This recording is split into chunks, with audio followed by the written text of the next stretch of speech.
Dear friends, Jio trends Telugu మీకు స్వాగతిస్తుంది.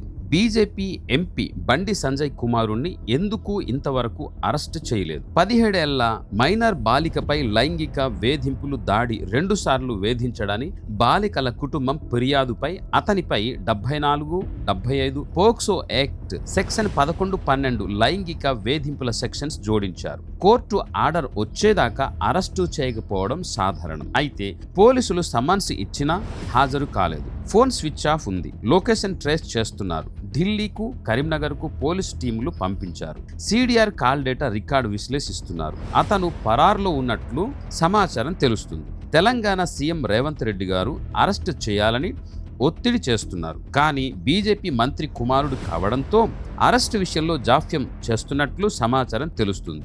ఎందుకు arrest ఆలస్యం చేయాలి? మహిళా సంఘాలు కూడాను ఈ విషయంలో మండిపడుతున్నారు. ఈ దేశంలో చట్టం అందరికీ సమానంగా లేదా?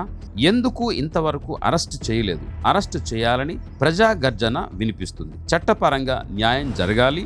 తప్పు చేసిన ప్రతి వారికి కఠినంగా శిక్షించాలి. జై భారత్, జై హింద్.